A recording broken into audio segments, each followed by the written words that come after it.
This alliance is very real. I think it's built on sort of raw self-interest. China is the master of war by other means. There's a very strong possibility of conflict with China.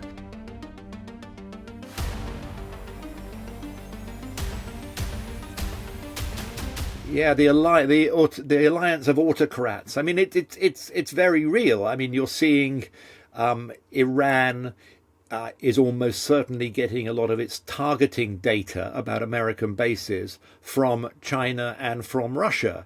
Russia and China have both been big supporters militarily of Iran and economically as well. North Korea is sending weapons and soldiers to fight with Russia in Ukraine. Russia and China are engaged in unprecedented military exercises on a scale and a geographic reach that we haven't seen before.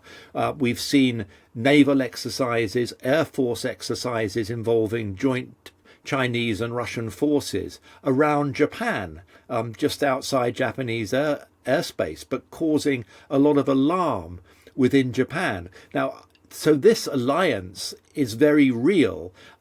It is in many ways not on the same level as what we see between the US and Japan, the US and Korea and NATO, where there's a lot more of what military boffins would call interoperability.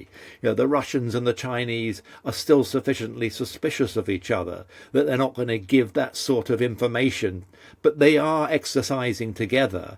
They are supporting each other. In many significant ways, as indeed are the North Koreans and the Iranians. So this alliance, some would in fact not call it alliance, more of a partnership, but this relationship, shall we say, between Iran and Russia and China and North Korea is very real and very worrying and very concerning for the stability of that region and beyond. If you look back at history, the Second World War, for instance, we talk about the Second World War as the war, but in fact there were some very distinct theatres, whether it's the Japanese theatre, the European theatre, the African theatre, and you could argue that you are seeing something similar in that you have a Middle Eastern theatre, a Far Eastern theatre, a European theatre, and many overlaps between them.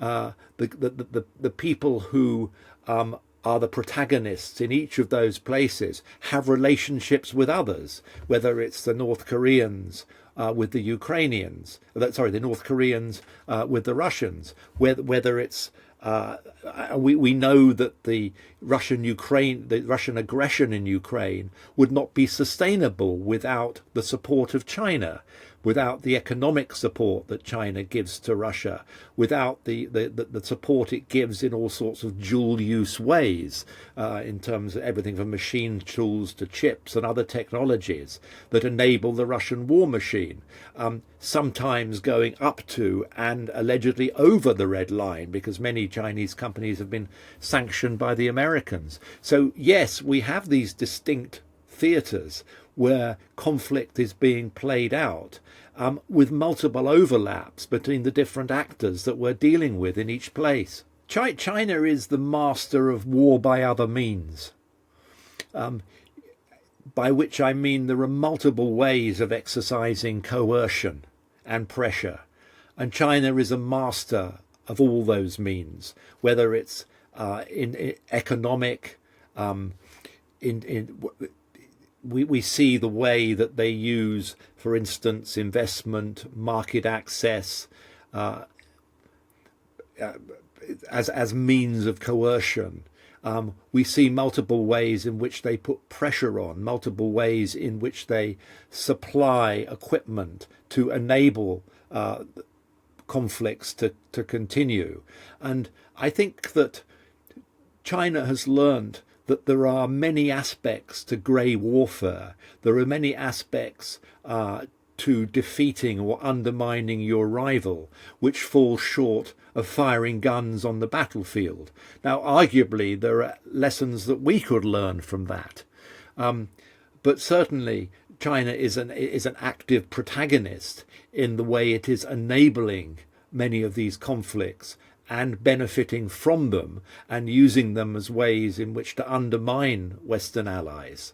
I think there's no trust. I mean, I think it's built on sort of raw self-interest, particularly between Russia and China. I mean, you've probably heard China bangs on about the 100 years of humiliation before the Communist Party came to power and presents itself as a big redemptive power, and this 100 years was supposedly when all these imperialist nations ran rampant and bit bits of China off. But people forget that the most rapacious, hungriest imperial power was Russia.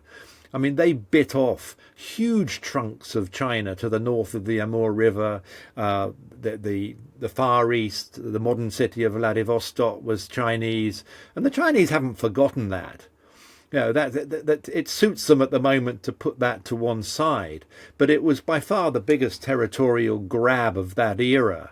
And the Chinese remember that, Chinese nationalists still, the China dream of Xi Jinping, as he calls it. A lot of people interpret that as restoring China's Qing dynasty borders, which involved large chunks of what is modern day Russia. So there is inherent instabilities in it all, and there's a lot written about how Xi and Putin are the best of mates. I mean, there's a lot at the moment that they see eye to eye on, and they don't like liberal democracies, they don't like America, but I don't think that Russia and China particularly like each other, and which leaves you wondering how enduring that alliance is going to be. And there are plenty of people in the Russian Far East, which is depopulated, which is economically a basket case, which has become cannon fodder for Putin's war in Ukraine, a lot of the small towns out that way, so he doesn't have to stress Moscow or St. Petersburg. And people worry there. They look at the state of Siberia and the Russian Far East, and they look across the border at this booming economy, mass of people, and wonder at what point China will want to convert its economic dominance into sort of political control. So there's this real sort of paranoia in parts of Russia about what China's intentions are, especially if Russia emerges badly wounded from the Ukraine war. I think that the Western alliance is more powerful in the sense that these are bigger economies, they're more advanced militaries. They should be more confident in themselves as liberal democracies. They have shared values in a way that I think autocracies don't. Autocracies, by definition, are more unstable, and the relationships between them are much more calculating. Whereas I think alliances built on shared values are more enduring, more real, because they tend to be alliances voluntarily entered into. So I take the view that the Western alliance, Western liberal democracies, are powerful and need to have a self-confidence to work together in the face of Chinese, Russian, Iranian and coercion. To rewind, I think that unless we look long and hard at our dependencies on China, the costs could be enormous. We look at what happened when the Russians invaded Ukraine.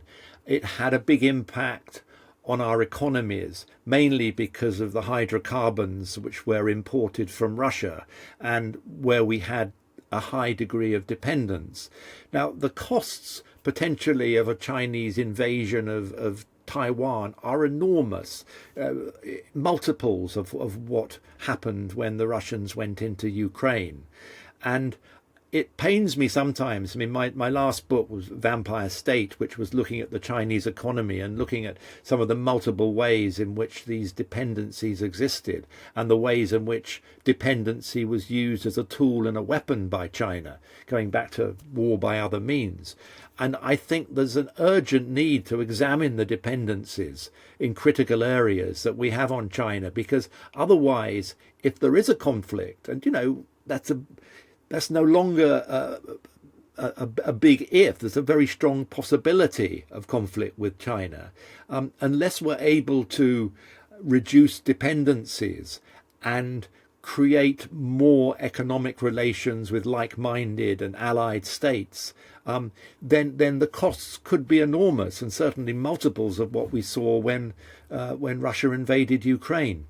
I think the lessons of that conflict is, you urgently need to address these critical dependencies. I mean, we saw it just last year when China reacted to Trump's tariffs by effectively putting a freeze on critical minerals availability in the world, because China has a monopoly over a lot of minerals which are critical to high technology industries, and effectively threatened to cripple these global industries by embargoing the sale of critical minerals. And belatedly, countries are looking now at what alternative supplies there should be. But it's not just it's not just rare earths. That there are multiple other ways in which we're far too dependent on China.